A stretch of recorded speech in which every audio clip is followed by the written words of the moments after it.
Ya pemirsa, pemilu 2024 semakin dekat. Koalisi Indonesia Bersatu atau KIB yang digawangi oleh Partai Golkar, PAN dan juga P3 ini terus merapatkan barisan. Salah satunya ini melakukan konsolidasi di Surabaya untuk menentukan visi dan misi Indonesia 5 tahun ke depan. Lalu sebenarnya seperti apa misi besar dari KIB ini untuk Indonesia dan siapa mungkin calon presiden yang akan mereka usung di pemilu 2024 nanti. Kami akan bahas untuk Anda dalam Dialog Titik Tengah sesaat lagi.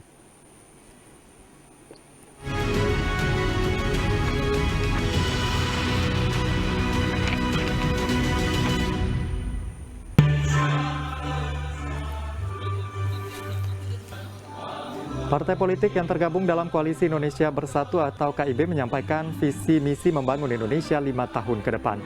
Bonus demografi penduduk Indonesia sebanyak 191 juta menjadi dasar program akselerasi transformasi ekonomi nasional yang digagas ketiga partai. Hal tersebut disampaikan oleh Ketua Umum Partai Amanat Nasional Zulkifli Hasan usai menyampaikan visi misi Koalisi Indonesia Bersatu atau KIB di hadapan kader Partai Golkar, PAN dan P3 di salah satu hotel di kota Surabaya. Selain Zulkifli Hasan turut hadir dalam pemaparan visi misi KIB Ketua Umum Partai Golkar Erlangga Hartarto dan Ketua Umum P3 Suharso Manoarfa. Koalisi Indonesia Bersatu menghindari politik identitas dan mengedepankan politik persatuan. Untuk mewujudkan visi misi tersebut, Koalisi Indonesia Bersatu akan fokus dalam program akselerasi transformasi ekonomi nasional atau PATEN. Dalam kesempatan tersebut, Ketum PAN juga menyampaikan Koalisi Indonesia Bersatu hingga kini masih membuka peluang kepada partai lain untuk bergabung di KIB. Namun demikian, koalisi tiga partai tersebut masih belum menentukan calon presiden yang akan maju dalam Pilpres 2024 mendatang.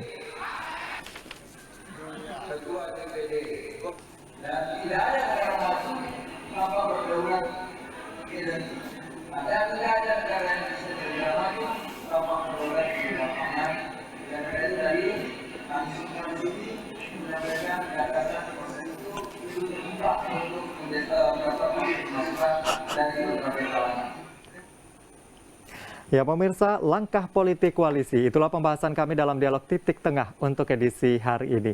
Sudah hadir dua orang narasumber, yang pertama saya akan perkenalkan narasumber yang sudah bergabung di studio, kader Pak Zulhas, yaitu Pak Ahmad Rizky Sadik, Ketua DPW PAN Jawa Timur. Selamat siang Pak Rizky.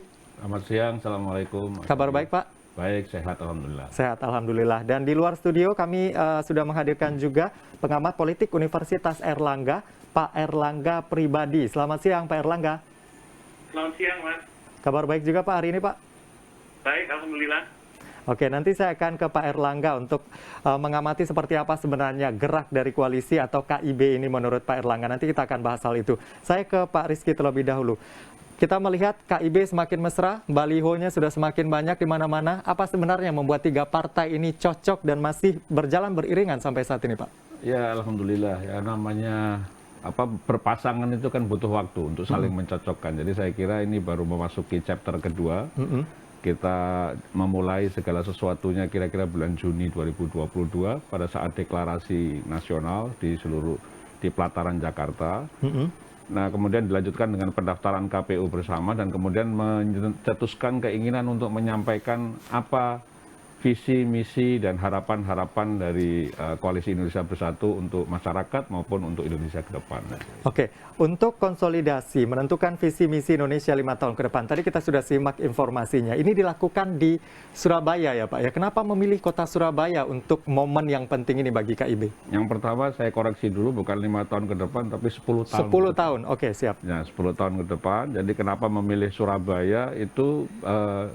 menurut saya tentunya yang tahu para ketua umum dan pimpinan partai tingkat pusat, tapi menurut saya memang karena cairnya suasana masyarakat Jawa Timur, salah satu provinsi yang cukup besar pemilihnya, kemudian budaya yang ada di sini juga sangat terbuka untuk semua pemikiran-pemikiran, banyak juga pemikir, akademisi, para pengamat yang ada dari sini yang cukup kritis, yang cukup bisa menyampaikan pikiran-pikiran yang memperkaya visi misi kami. Jadi mungkin menurut kami itu salah satu pertimbangan. Apakah ada mungkin kelompok masyarakat tertentu atau katakanlah ormas yang memiliki basis di Jawa Timur yang memang disasar untuk suara KIB? Saya kira Jawa Timur tidak hanya melulu pada satu basis tertentu, tapi sangat heterogen ya. Di sini ada Marhen, ada Nahdien, ada juga pemikir-pemikiran yang sifatnya lebih terbuka. Jadi saya kira ini semua sarana untuk miniatur Indonesia untuk bisa kita menggagas bersama-sama dan kemudian membahas bersama-sama sejauh mana Koalisi Indonesia Bersatu bisa memaksimalkan paket ataupun program-program di visi misi Koalisi Indonesia Bersatu. Oke, nanti kita akan bahas lagi begitu isinya seperti apa, meskipun tadi sudah ada di informasinya, tapi sekarang saya ke Pak Erlangga terlebih dahulu. Pak Erlangga, kalau kita melihat konsolidasi dan menentukan visi misi Indonesia 10 tahun disampaikan tadi oleh Pak Rizky, ini dilakukan di Surabaya. Seberapa seksi sebenarnya Surabaya atau Jawa Timur secara umum untuk partai-partai politik ini, Pak?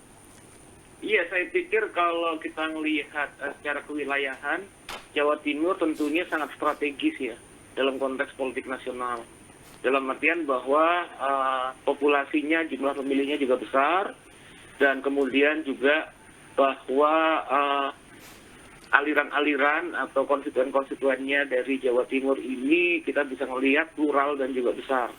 Ada yang berbasis Nahdliyin, tadi sudah ditarakan, ada yang berbasis dari kelompok Marhaen, ada yang berbasis dari kelompok-kelompok lain yang beragam, kaum nasionalis dan nasionalis religius yang tentunya menjadi bagian dari proses-proses politik yang penting untuk menempatkan Surabaya sebagai salah satu wilayah strategis dalam proses-proses politik. Dalam konteks ini adalah di mana Koalisi Indonesia Bersatu ini menyelenggarakan pertemuan kemarin, gitu Mas.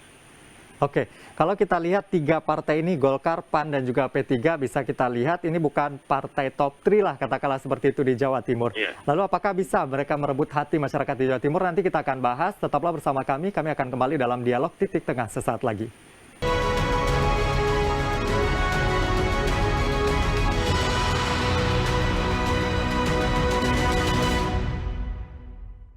Anda kembali bersama kami di Dialog Titik Tengah, masih bersama narasumber kami, Pak Rizky, Ketua DPW PAN Jawa Timur, dan juga Pak Erlangga pribadi. Pak Erlangga, kalau kita lihat gitu ya, partai yang tergabung dalam KIB ini sebenarnya bukan top 3 di Jawa Timur. Apakah cukup rasional mereka bisa merebut hati masyarakat di Jawa Timur? Iya, betul. Kalau kita lihat bahwa KIB ini kan, kalau tadi seperti diutarakan Mas Rizky, atau kemudian dalam pertemuan kemarin ini memiliki rencana program politik yang sifatnya jangka panjang. Gitu.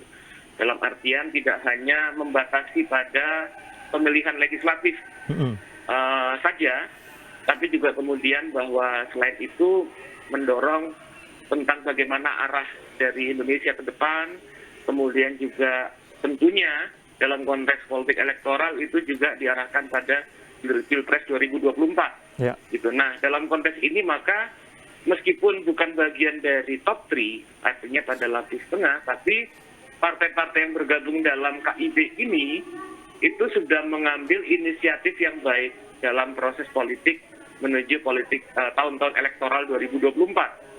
Kenapa saya bicarakan bahwa sudah mengambil inisiatif yang baik? Ya. Karena juga diutarakan bahwa Koalisi Indonesia Bersatu ini berkumpul dan melakukan koalisi berdasarkan pada gagasan, pada ide, pada program. Mendorong pada politik berbasis pada gagasan dan programatik. Nah, ini saya pikir penting, karena selama ini kita hanya disuguhi oleh tontonan-tontonan politik yang hanya mendasarkan diri pada basis-basis misalnya pencitraan politik. Atau kemudian misalnya pada popularitas, elektabilitas belaka gitu. Nah, oleh karena itu maka politik gagasan ini kemudian bisa mendorong pada tren baru, pada orientasi baru politik ke depan, sehingga baik elit politik dan masyarakat itu masuk kepada bagaimana gagasan menjadi hal yang penting. Kalau kita berbicara politik dan nanti muaranya 2024, setiap partai kan pasti ada hitung-hitungannya begitu ya Pak ya. Kalau Anda lihat hitung-hitungan dari KIB ini masuk atau tidak dan mendeklarasikan visi dan misi itu di Jawa Timur, apakah sesuai sebenarnya? Iya, saya pikir hitung-hitungannya sesuai. Dalam artian tadi bahwa hitung-hitungannya, kalkulasinya, bahwa meskipun bukan pada 3 besar, tapi partai yang bergabung dalam koalisi ini mencoba mendorong pada sejak awal, ketika yang lain belum, itu pada tawaran-tawaran politik rasional. Nah, saya pikir bahwa itu bisa menjadi alternatif ketika kemudian porsi dari konstituen selama ini sudah terbagi-bagi berdasarkan pada pilihan-pilihan politik, identitas dan aliran. Nah, itu yang saya pikir menjadi salah satu dorongan dan inisiatif yang penting. Gitu. Sekarang saya ke Pak Rizky. Pak Rizky, kalau kita melihat tadi malam ada pertemuan begitu ya, ketiga partai ini, Golkar, PAN, dan juga P3. Ada beberapa hal di sini seperti yang disampaikan tadi bahwa ada politik penuh ide dan gagasan, mengesampingkan politik identitas begitu ya. Mungkin bisa diceritakan lagi, apa sebenarnya menjadi highlight pertemuan tadi malam? Ya, itu kan muncul dari kegelisahan para pimpinan kami, ketua umum kami dan juga elit partai tingkat pusat tentang hasil pemilu dalam 10 tahun terakhir yang berakibat kepada pecah belah, berakibat kepada polarisasi, berakibat kepada persatuan bangsa yang juga terkoyak. Jadi saya kira itu menjadi kegelisahan.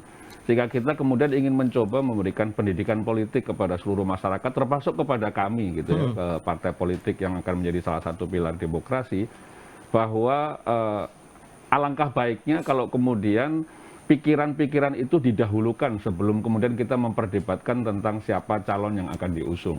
Karena seringkali kalau seandainya kita terjebak kepada persoalan-persoalan elektoral ataupun persoalan popularitas, elektabilitas, kemudian kita melupakan tentang apa yang akan kita perjuangkan, yang akan kita titipkan kepada pemimpin kita itu, lalu kemudian pada saat terpilih, lalu semua partai-partai ataupun pendukung-pendukung sibuk menawarkan pikiran-pikirannya kepada pemimpin yang terpilih, seperti itu. Sehingga kemudian seringkali terjadi perdebatan ataupun terjadi hal-hal yang tidak bisa maksimal menjalankan apa yang diinginkan oleh masing-masing partai. Sehingga kami melakukan koalisi, berkomunikasi, tidak hanya mengakrabkan diri kami sebagai koalisi Indonesia Bersatu ataupun kuning, hijau, biru ini, tapi juga kemudian kita menyamakan apa sih pandangan tentang Indonesia 10 tahun mendatang itu seperti apa. Kita menyamakan itu semua dan kita mengajak semua partai politik, termasuk yang sudah berkoalisi pun juga kita silahkan aja kalau seandainya ingin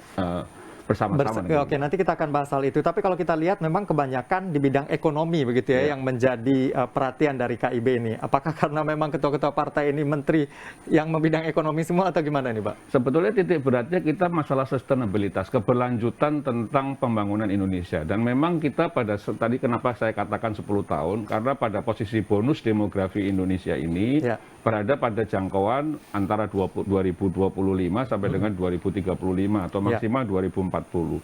Nah, tentunya posisi ini memang titik tekannya ada pada persoalan ekonomi, lapangan kerja, masalah kesehatan, masalah pertumbuhan ekonomi, masalah pangan, ini semuanya ekonomi semua.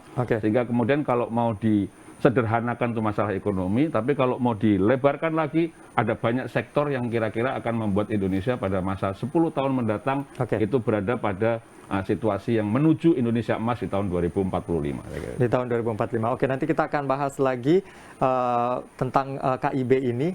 Siapa kemudian nanti capres yang akan dimunculkan dan siapa member barunya nanti akan bergabung. Kami akan hadirkan perbincangannya untuk Anda usai jeda. Tetaplah bersama kami di Dialog Titik Tengah.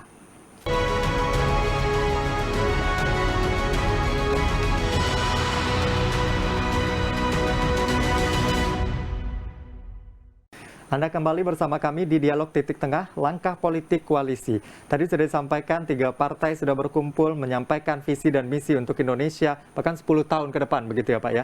Nah, yang menjadi pertanyaan juga apakah akan tetap 3 ini ataukah ada partai lain yang saat ini sedang didekati atau mendekati KIB?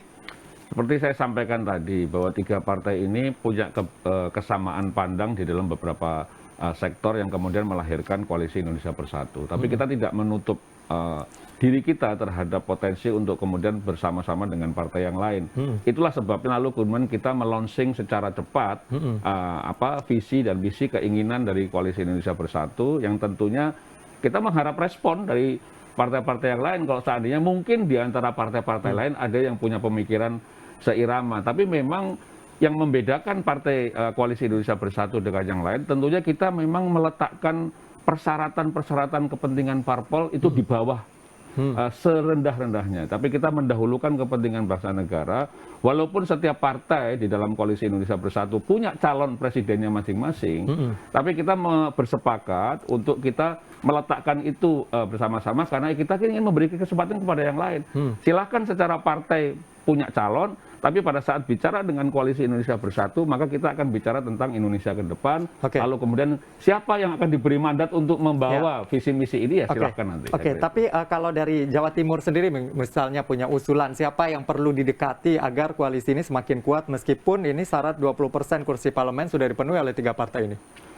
Ya, kalau kami sebagai PAN Jawa Timur sudah seringkali dari tahun lalu sebelum terbentuknya Koalisi Indonesia Bersatu, bahkan ya tahun 2021 kita mendorong Gubernur Jawa Timur sebagai salah satu alternatif yang bisa kita dorong sebagai tokoh bangsa karena pengalaman rekam jejaknya sudah pernah menjadi anggota DPR, pernah menjadi menteri, sekarang menjadi kepala daerah. Oke, itu sosoknya. Kalau partai lain mungkin yang diusulkan oleh kalau di tingkat Jawa Timur saya kira bukan kewenangan kami karena koalisi adanya di tingkat pusat. Jadi saya tapi kira tidak ada usulan mungkin ke pusat?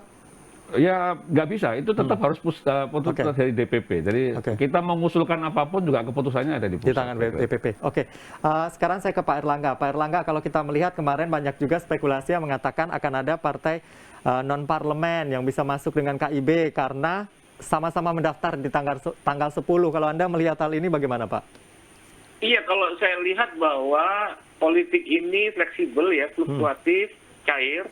Dan saya pikir ke depan tetap ada kemungkinan bahwa akan ada partai-partai lain yang bergabung. Ya. Apalagi kemudian pola koalisinya juga masih sangat bisa dibentuk lagi gitu menjelang 2024 ke depan. Nah, saya pikir ada partai kemudian apabila pertama bahwa secara platform itu bertemu dan kedua juga dalam konteks kepentingan menjelang 2024 terkait siapa yang kandidat atau pasangan seperti apa yang ditampilkan diusung itu akan sangat mempengaruhi juga pola koalisi yang akan terbentuk di mana kemudian bisa jadi akan ada penambahan dukungan atau anggota dalam koalisi ini. Oke, terkait dengan tokoh yang akan dicalonkan menjadi katakanlah calon presiden 2024 begitu ya dari KIB sendiri. Kalau kita lihat tetangga Gerindra dan juga PKB ini bahkan ketua umumnya sama-sama siap capres nyapres gitu ya. Partai Nasdem juga sudah ada 3 yang diumumkan kemarin yang sempat menjadi perbincangan juga oleh masyarakat. Kenapa KIB belum memunculkan sosok itu, Pak? Sekali lagi saya ingin sampaikan bahwa kami Koalisi Indonesia Bersatu kuning hijau biru ini mengedepankan keinginan rakyat Indonesia melalui pembangunan Indonesia selama 5 sampai 10 tahun mendatang. Jadi saya kira tadi yang disampaikan sudah ada yang melakukan koalisi, kemudian ada yang menyampaikan calon presiden. Bukan tidak mungkin juga itu kemudian akan bersama-sama, who knows gitu kan. Selama kemudian apa yang kita gagas bersama-sama dalam bangunan Koalisi Indonesia Bersatu ini, visi misinya, keinginan kita, harapan kita menuju 10 tahun ke depan itu bisa diadopsi dan bisa diperkuat bersama-sama. Jadi kita tidak hanya ingin mendapatkan masukan dari para pengamat, akademisi, ilmuwan, tokoh masyarakat, tapi kita juga ingin mendapatkan masukan dari partai-partai lain. Mungkin ada yang bagus juga dari partai-partai lain, who knows gitu. Tapi nanti kalau mekanismenya seperti apa ya Pak? Yang ngambil dari internal atau kemudian ada konvensi atau bagaimana kalau lihat situasi politik saat ini? Namanya politik itu kan kita harus melakukan kombinasi. Yang tadi disampaikan Mas Angga itu kita sangat cair dan kita selalu bergantung kepada tidak hanya pada persoalan ide-ide dan gagasan saja, pada akhirnya itu akan juga melihat respon masyarakat seperti apa. Jadi saya kira nanti mendekati tahun 2024, entah itu mungkin tahun depan di pertengahan 2023, kita juga akan melihat dari beberapa figur yang mungkin menonjol di tengah-tengah masyarakat dan bisa menjalankan ini.